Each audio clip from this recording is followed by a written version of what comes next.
passadas. Aí, Não, peraí. daí em diante, você começa a gravar. Tá. Deixado para Trás, uma ficção dos últimos dias. Tim LaHaye, Jerry B. Jenkins. Leitura de contracapa. O pensamento de Rayford Steele estava numa mulher que ele nunca havia tocado. Com o seu 747 totalmente lotado, ligado no piloto automático e voando sobre o Atlântico em direção ao aeroporto de Heathrow, em Londres, Rayford deixou por alguns momentos de pensar em sua família. Naquele momento, ele acariciava a lembrança do sorriso de Kate Durham, a chefe do serviço de bordo, e sonhava com o encontro que tinham marcado. Ao deixar a cabine por alguns momentos, Rayford teve seus pensamentos interrompidos. Kate apareceu assustada e disse-lhe: "Alguns passageiros sumiram."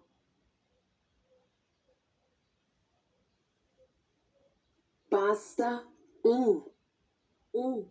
O pensamento de Rayford Steele estava numa mulher que ele nunca havia tocado.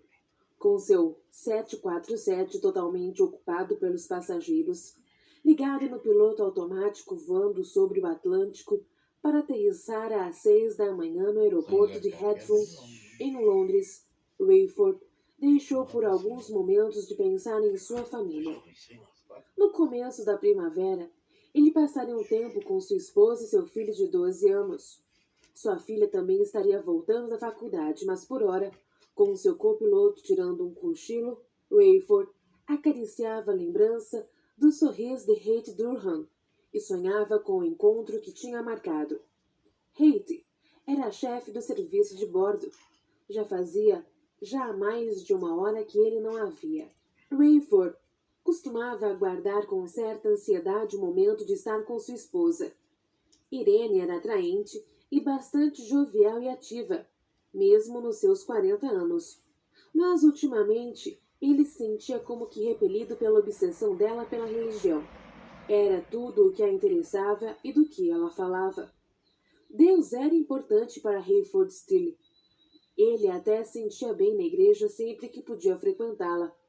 Mas desde que Irene se apegou a uma congregação menor e passou a participar de estudos bíblicos semanais e de cultos em todos os domingos, Rayford começou a sentir-se deslocado e desconfortável. A igreja que ela frequentava era daquelas que jamais pensavam o melhor sobre uma pessoa e a deixavam em paz. Os membros da igreja costumavam perguntar a Rayford, cara a cara, o que Deus estava fazendo em sua vida. "Abençoando meu desempenho", respondia ele com um sorriso que parecia satisfazer-lhes, mas Rayford passou a encontrar cada vez mais desculpas para preencher seus domingos. Rayford tentava convencer-se de que era a devoção de sua esposa a um pretendido divino que fazia a mente dele devagar, mas sabia que a verdadeira razão disso era seu próprio instinto sexual. Além disso, Kate Durham era extremamente deslumbrante, ninguém podia negar. O que mais o encantava era quando ela o tocava, nada impróprio, nada vulgar.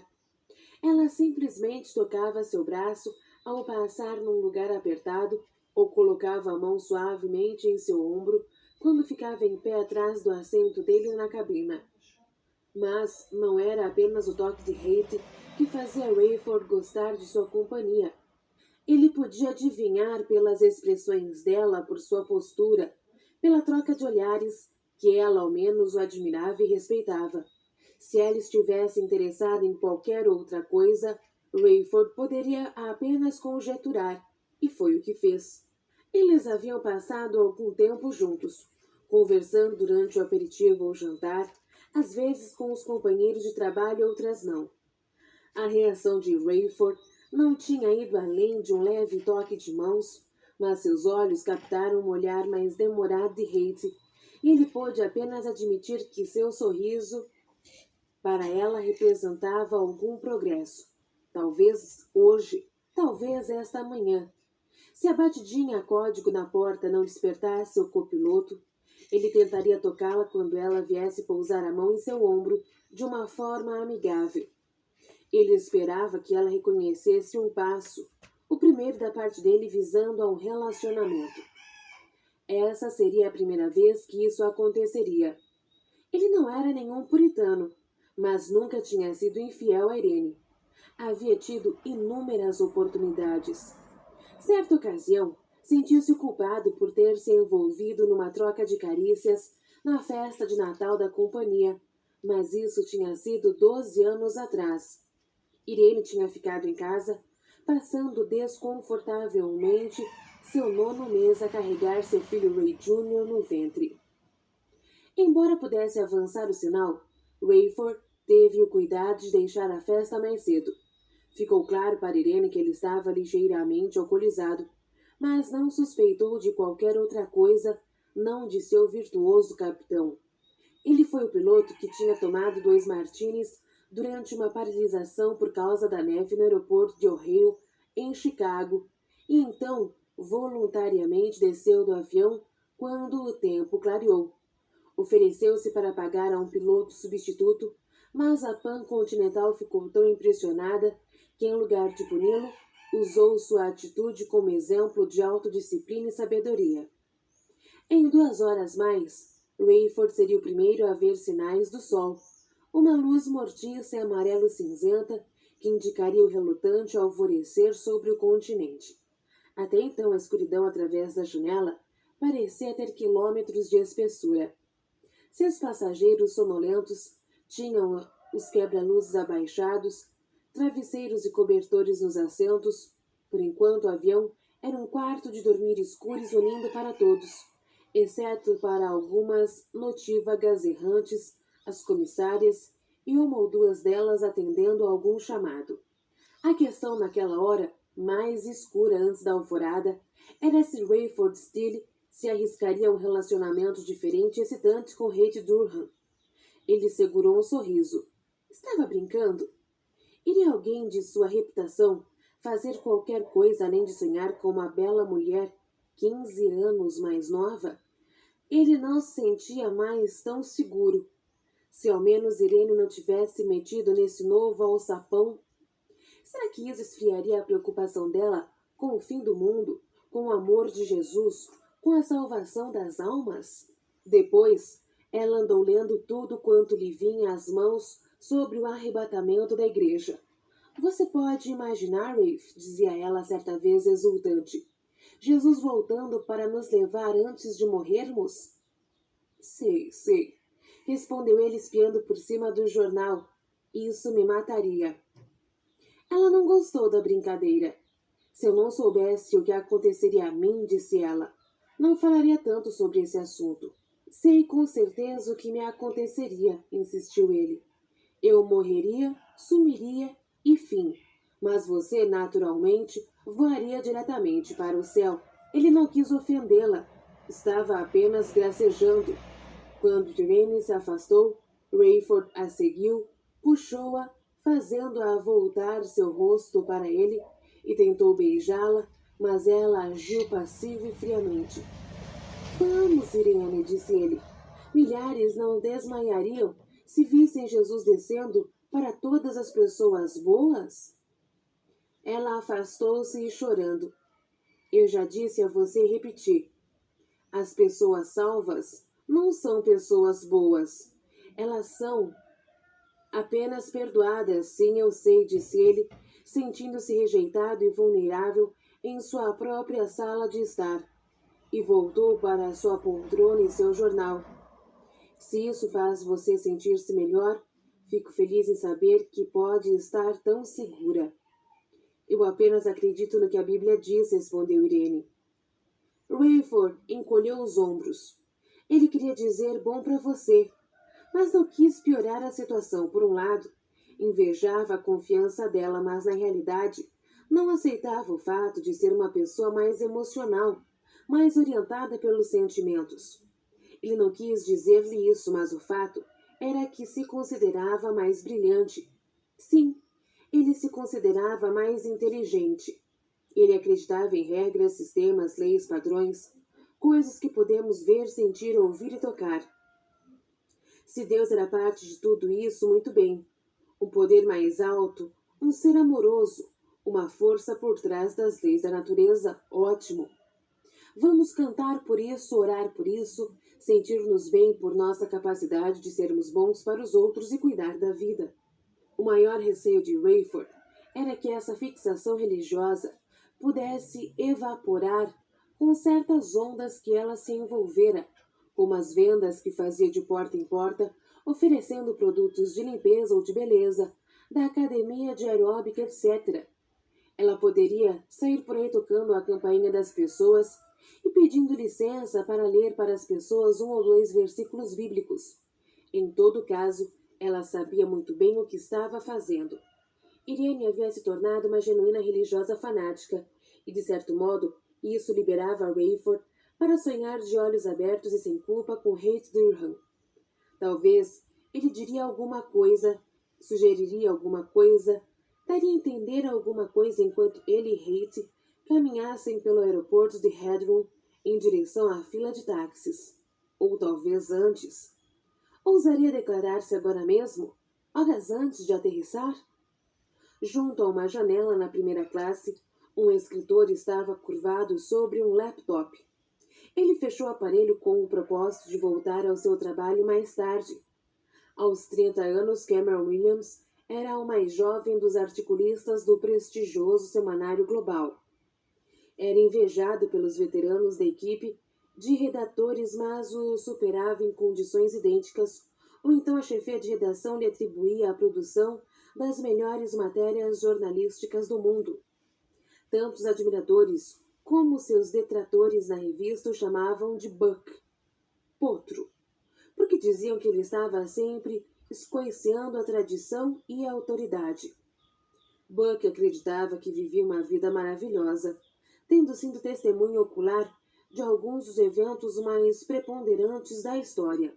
1 ano e 2 meses antes, sua matéria de capa de 1º de janeiro levou a Israel para entrevistar Chaim Rosenreich, que resultou no mais estranho acontecimento que jamais havia experimentado.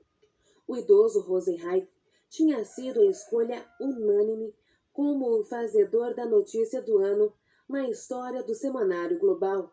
A equipe da revista tinha costumeiramente de evitar que alguém notasse que se tratava de uma clara cutucada no homem do ano da revista Time. Mas Rosenreich era um homem certo. Cameron Williams tinha entrado na reunião da equipe preparado para argumentar em favor de Rosenreich e contra qualquer outra estrela da mídia que seus colegas indicassem. Ele ficou surpreso quando o editor executivo Steve Plank iniciou a conversa desta forma: alguém deseja indicar algum estúpido ou uma pessoa qualquer em lugar do ganhador do Prêmio Nobel de Química? Os membros da equipe principal trocaram olhares entre si, menearam a cabeça e fingiram que estava começando a sair. Vamos cair fora, a reunião terminou, disse Buck. Steve, não estou forçando a barra, mas você sabe que eu conheço o cara e ele tem confiança em mim. Vamos devagar, cowboy, disse o rival e depois se voltou para Plank. Você agora está deixando Buck escolher o trabalho que quer? Talvez, disse Steve. E se eu quiser? Acho simplesmente que esse é um caso técnico, um artigo científico, afirmou o concorrente de Buck. Eu poria um redator de assuntos científicos nisso e colocaria o leitor a dormir, retrucou Steve Plank. Sejamos razoáveis. Vocês sabem que o redator de matérias chamativas sai deste grupo. E se essa não é uma matéria mais científica do que a primeira que Buck fez sobre ele? Esta deve ser escrita de um modo que leve o leitor a conhecer o homem e compreender o significado de sua façanha. Farei a indicação hoje, disse o editor executivo. Obrigado por sua disposição, Buck. Penso que todos os outros estão igualmente dispostos. Expressões de ansiedade encheram a sala, mas Buck também ouviu palpites resmungados de que o loirinho Buck receberia o sinal verde, o que realmente aconteceu.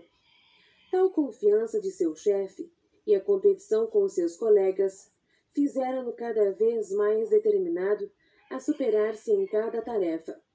Em Israel, Buck ficou numa área militar e encontrou-se com Rosenheim no mesmo kibbutz, nos arredores de Haifa, onde o entrevistaram um ano antes. Rosenheim era fascinante sem dúvida alguma, mas foi sua descoberta e invenção, ninguém sabia bem em que categoria enquadrá-lo, que o tornou na realidade o fazedor da notícia do ano. O humilde personagem intitulava-se botânico, mas ele era de fato engenheiro químico, formulador de um fertilizante sintético que transformou as areias do deserto de Israel para produzirem como se fossem uma estufa. A irrigação funcionou por várias décadas, disse o homem, mas ela só umedecia a areia. Minha fórmula acrescentada à água fertiliza a areia. Buck não era cientista, mas sabia o suficiente para abanar a cabeça diante daquela simples afirmação. A fórmula de Rosenheim estava fazendo de Israel rapidamente a nação mais rica do mundo, muito mais lucrativa do que o oneroso petróleo de seus vizinhos. Cada centímetro de terra florescia, dando grãos e flores, incluindo produtos jamais concebidos antes em Israel. A Terra Santa tornou-se uma exportadora em potencial, a inveja do mundo com desemprego praticamente zero. Todos os seus cidadãos prosperaram. A prosperidade, viabilizada pela fórmula miraculosa, mudou o curso da história para Israel. Suprido de capital e recursos técnicos, Israel estabeleceu a paz com seus vizinhos. O livre comércio e o trânsito liberado a todos os países permitiram que todos os que amavam a nação tivessem acesso a ela. Só não houve acesso, porém, à fórmula. Buck não havia sequer pedido a Rosenheim que revelasse a fórmula ou o complicado processo de segurança que a protegia de qualquer inimigo potencial. O próprio fato de Buck ter sido hospedado pelos militares evidenciava a importância da segurança. A manutenção desse segredo assegurou o poder e a independência do Estado de Israel. Nunca esse país desfrutara tamanha tranquilidade. A cidade murada de Jerusalém era agora apenas um símbolo, acolhendo todos aqueles que abraçavam a causa da paz. A velha guarda acreditava que Deus havia recompensado a nação após séculos de perseguição. Chaim Rosenheim foi nomeado em todo o mundo e reverenciado em seu próprio país.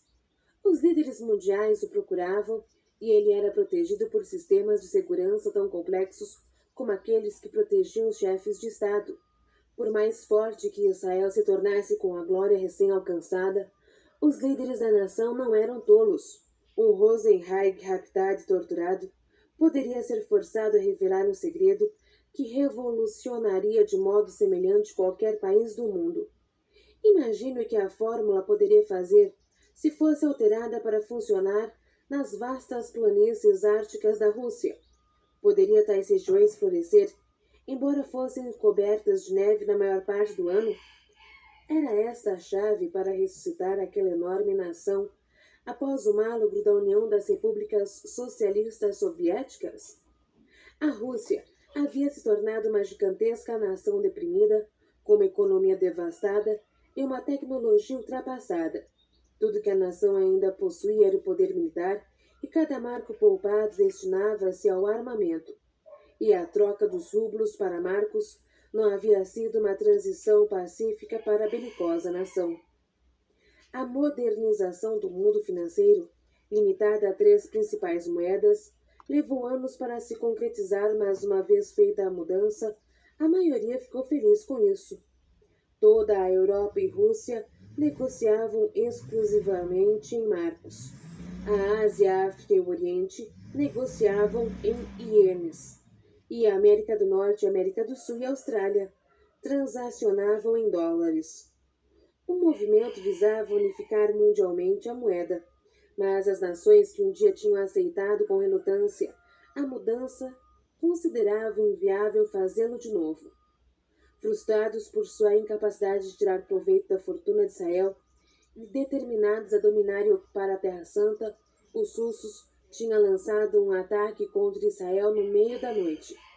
O assalto ficou conhecido como Pearl Harbor russo, e por causa de sua entrevista com Rosenheim, Buck Williams estava em Haifa quando isso aconteceu. Os russos enviaram mísseis intercontinentais e bombardeiros MiG enviados com bombas nucleares à região. O número de aeronaves e ogivas tornou claro que sua missão era o aniquilamento.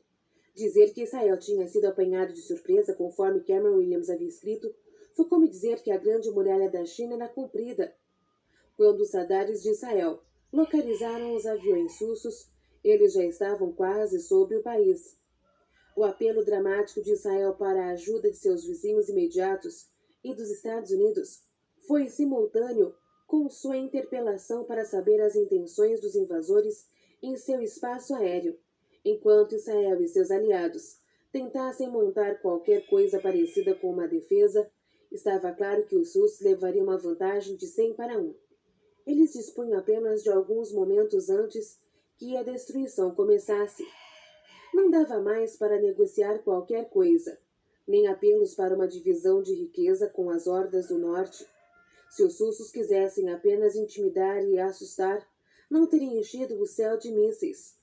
Os aviões poderiam retornar, mas os mísseis estavam armados e apontados para alvos. Portanto, isso não era um espetáculo para a arquibancada, visando levar Israel a humilhar-se. Não houve nenhuma mensagem para as vítimas. Não recebendo explicação para as máquinas mortíferas cruzarem suas fronteiras e descerem sobre o país, Israel era forçado a defender-se sozinho, sabendo muito bem que o primeiro ataque de bombas resultaria no seu desaparecimento virtual da face da terra. Com sirenes estridentes de alerta e as estações de rádio e televisão enviando às possíveis vítimas aviso para se refugiarem nos frágeis abrigos que pudessem encontrar, Israel defendeu-se contra o que seria seguramente seu último momento na história. A primeira bateria de mísseis terra e ar de Israel atingiu os alvos, e o céu iluminou-se com bolas de fogo laranja e amarelo, o que certamente faria pouco para aplacar a ofensiva russa, contra a qual não havia defesa.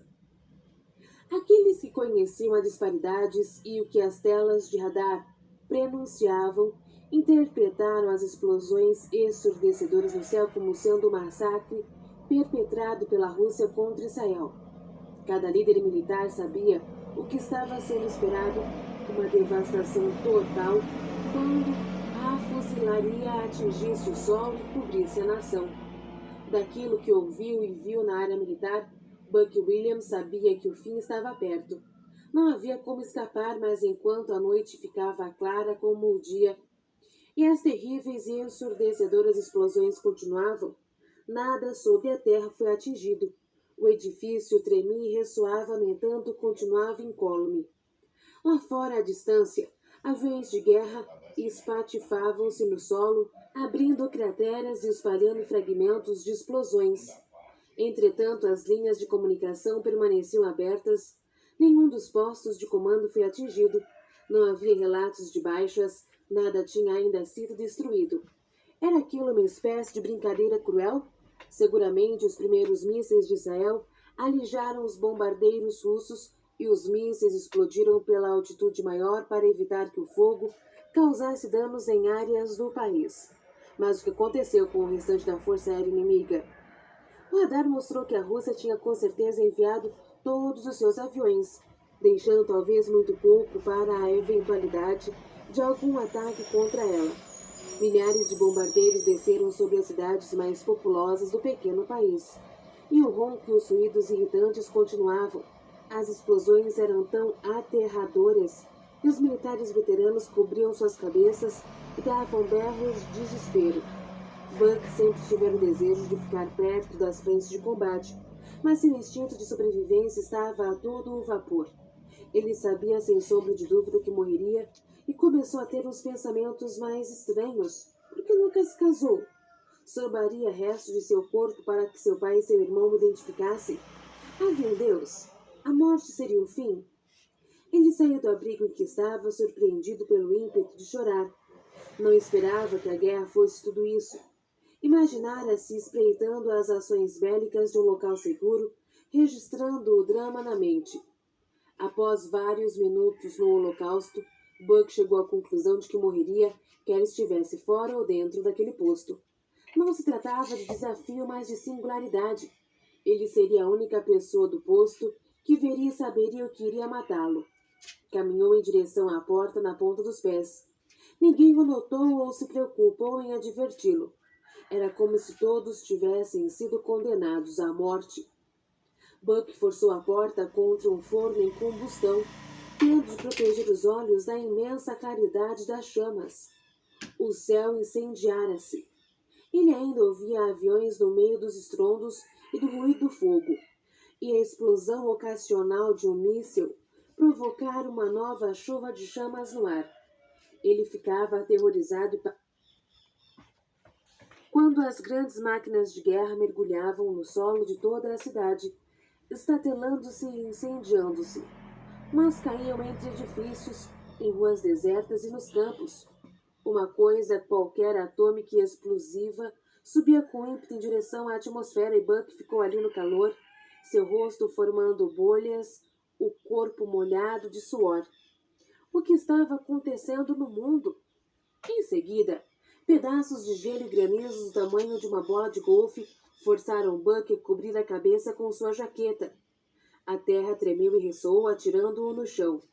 Com o rosto contra os fragmentos gelados, ele sentiu a chuva caindo aos borbotões.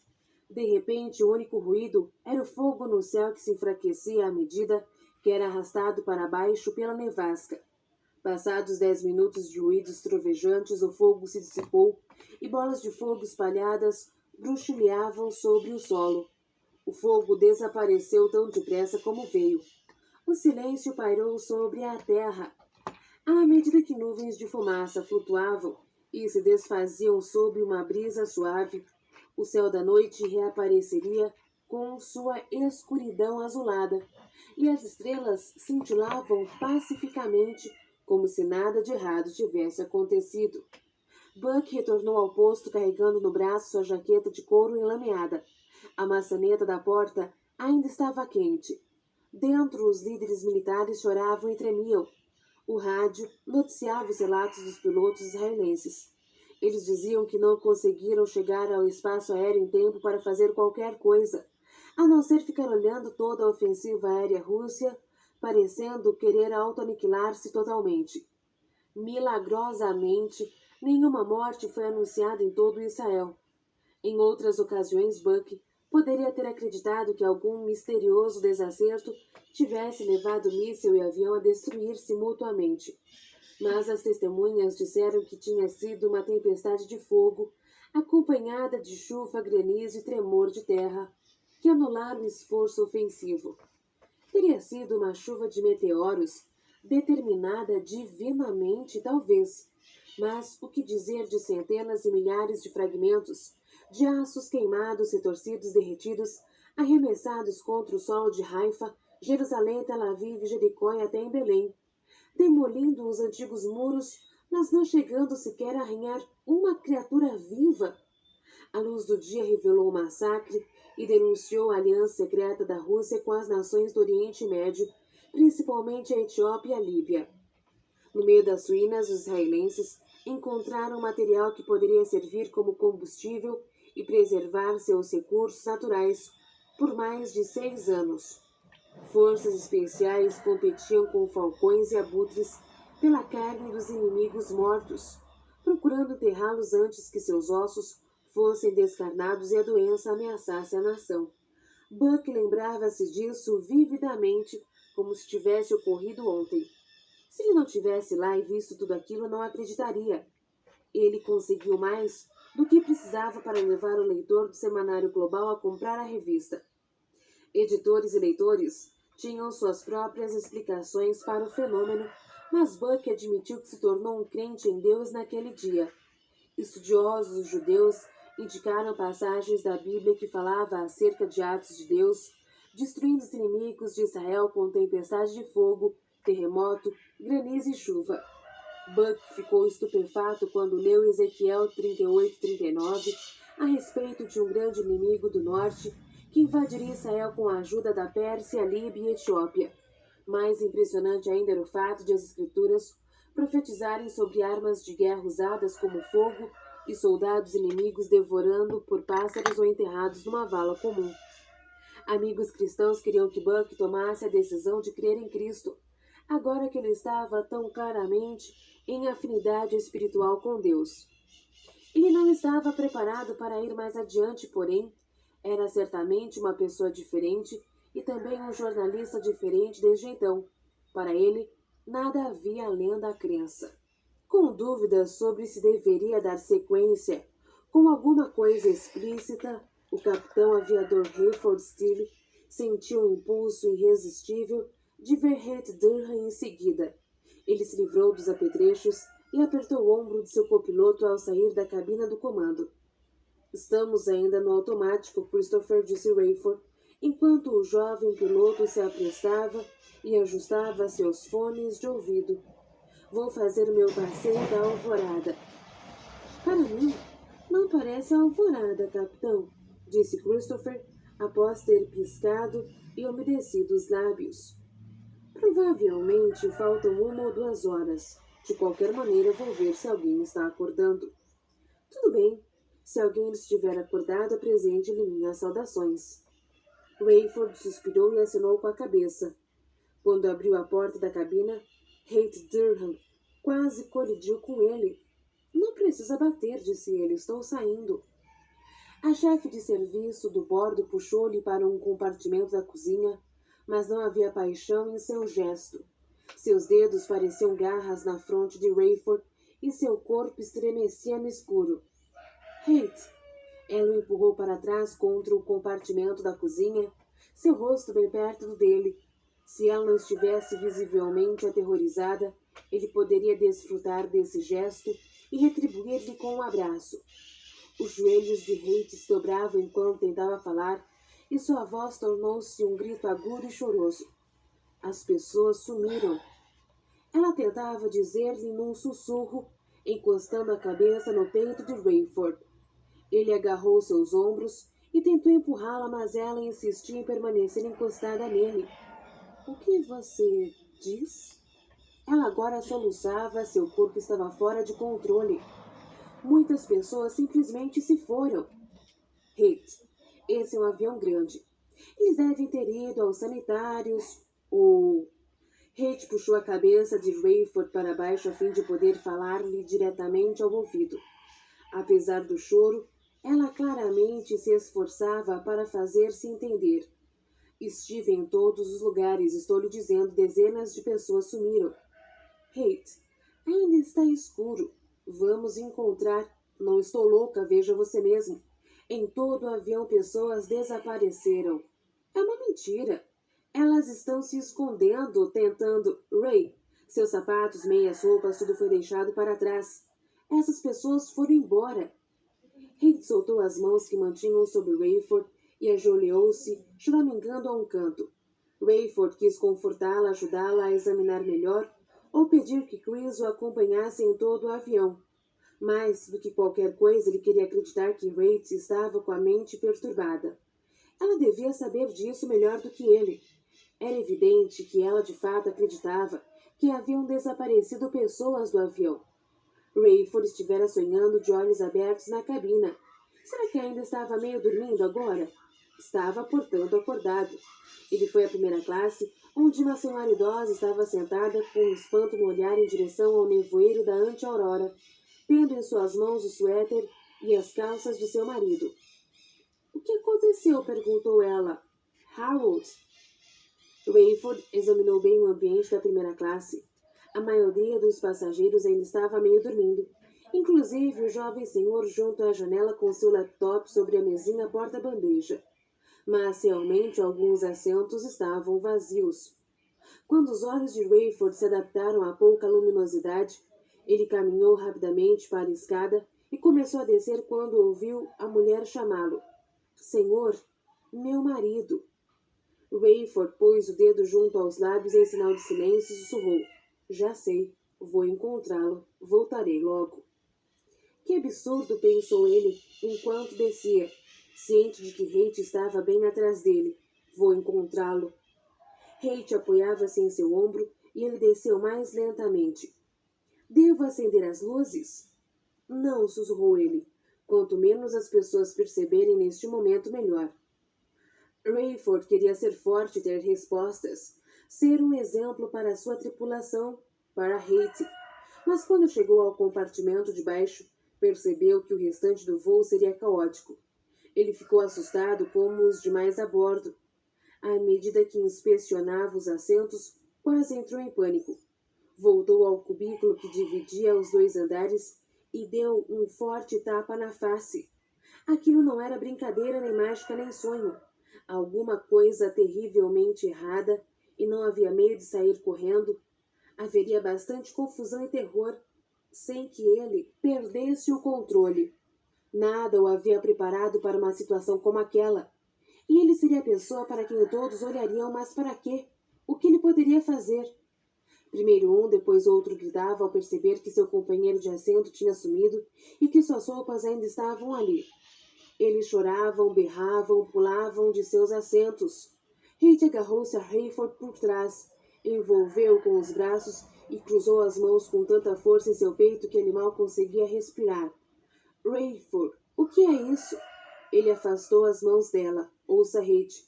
Tanto quanto você não sei de alguma coisa. Mas temos de acalmar essas pessoas e ter os pés no chão. Vou fazer alguma espécie de comunicação e você e seu pessoal mantenham todos em seus assentos, entendido? Ela assentiu com a cabeça, mas não via que as coisas estavam bem. Quando ele se esgueirou lateralmente por trás para subir depressa à cabina do comando, ouviu seu grito. É demais para acalmar os passageiros, pensou ele, enquanto se voltava rapidamente para vê-la de joelhos no corredor.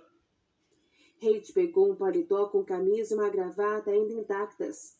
As calças estavam aos pés dela.